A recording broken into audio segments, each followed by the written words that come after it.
followers, it's Mrs. Oakes, and I'm here to do some comprehension with you for Tuesday, the 24th of March. So find your sheet and a pencil and let's get started. All right, so it wouldn't be me working through work if there wasn't a coffee stain on my page. So we're going to work through this. It's called the Doomsday Vault. And it's asking you, as you read the passage, I want you to ask yourself, do I understand what I'm reading? So you could pause the video right now and read through it by yourself first. So pause the video and then read through it by yourself, and then we will read through it together once you're done that. All right, I hope you paused it, but let's get going. If you wanted, so it's called the Doomsday Vault. If you wanted to save one thing for the future, what would you pick? For Dr. Carey Fowler, it's an easy choice. He would have seeds. Dr. Fowler is the scientist who helped create the Fowler Global Seed Vault in Norway, near the Arctic. Dr. Fowler is trying to collect and save seeds from every food crop in the world. Why would anyone save seeds? Well, Dr. Fowler believes the world must be prepared in case something terrible happens.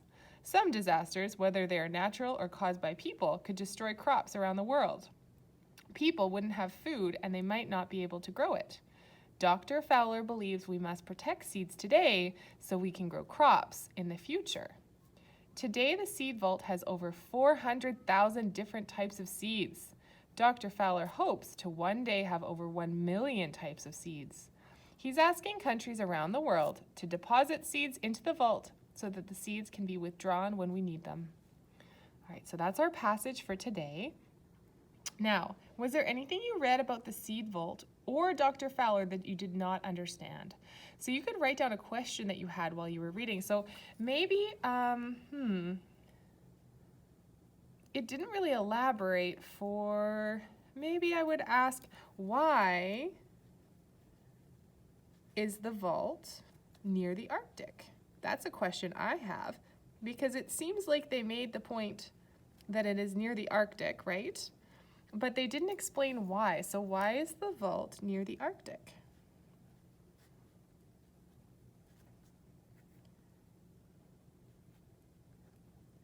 Okay.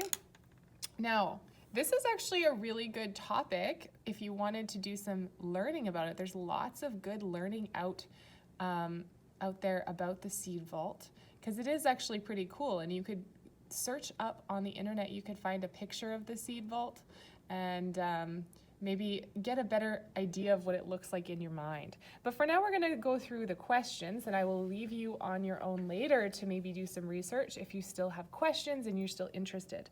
But let's go through our questions.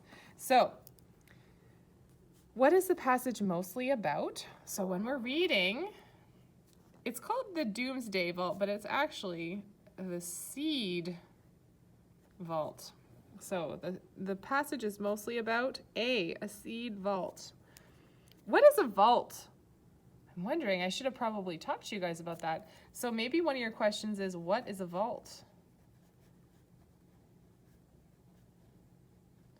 And I'm going to actually answer that for you. It's kind of like when you go to a bank, they lock all of the money and all of the valuable things into the vault. It's like a secure place to keep something that's valuable to you, something that's worth keeping and worth saving. So Dr. Fowler believes that our seeds, all of the seeds in the world, are worth saving, so he has a special vault to keep them safe. Okay, number 2. What will Dr. Fowler probably do once the Seed Vault collects 1 million seeds? So we definitely know that he's not going to withdraw the seeds until we need them, when we need them, right?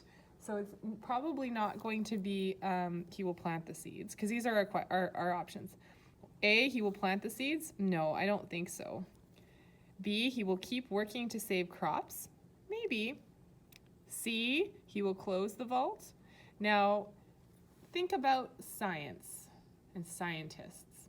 If you worked really hard on this vault, do you think you would stop at 1 million?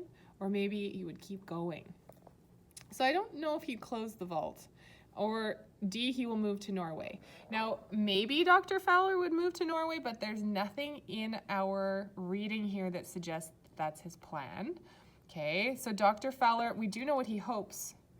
Dr. Fowler hopes to one day have over 1 million types of seed. There we go. That's the word I was looking for. Over. So that tells us that once he gets to 1 million seeds, he probably wants to keep going because he wants to have over 1 million seeds. Oh, that makes sense. So let's say B. We definitely know that now. I don't think it says anywhere in there that he wants to move to Norway. We don't even know. Maybe he already lives in Norway. All right, question 3. Sorry, making a lot of videos today. Number 3, what will likely happen to the seeds in the near future? So the near future, very soon. So A, they will be returned to wherever they came from. B, Norway will get to use the seeds. Or C, the seeds will be traded for money. Or D, they will be kept safe. So if you look here, he's definitely not in this for the money because there's nowhere in our passage to say anything about money. But it does say that maybe you could probably say that they were going to be kept safe because that's the whole point of a vault, right? I don't think they'll be traded for money. I don't think it says that Norway would get to use the seeds unless they needed them because it's for whoever needs them. See where I've underlined when we need them. Okay, number 4. Which of these seeds would Dr. Fowler probably put into the seed vault next? So A, seeds for a pretty flower. B, seeds for a large tree. C, seeds for a vegetable. Or D, seeds for grass. Now, all of these seem like they could be the answer, but if we go up to the passage, if you wanted to save something for the future, what would you pick? To Dr. Fowler, it's an easy choice. He would save seeds. Dr. Fowler is the scientist who helped create the global seed vault in Norway, near the Arctic. He is trying to collect and save seeds from every food crop. Food. So Dr. Fowler, which one of these is a food? A pretty flower, not usually a food. A large tree, well, not usually a food unless it's a fruit tree, but it doesn't say fruit tree. Vegetable, that is definitely a food. And grass, not usually a food. So I'm going to choose C. All right. So that is our comprehension for today. If you're bored, it might be pretty interesting to go and look up the seed vault. So look up the seed vault and see what you can learn about it. Remember when we're searching things online, you would search add for kids to your search because that helps keep you safe. So you could say information about the Svalbard seed. Oh my goodness, I'm gonna run out of room. Vault for kids. Make sure you include the 4 kids. So information about the Svalbard seed vault for kids. If you have more questions, maybe you could research it, go and check it out, and make sure you send me any messages that you have or any things you learn, and that would be very interesting for all of us.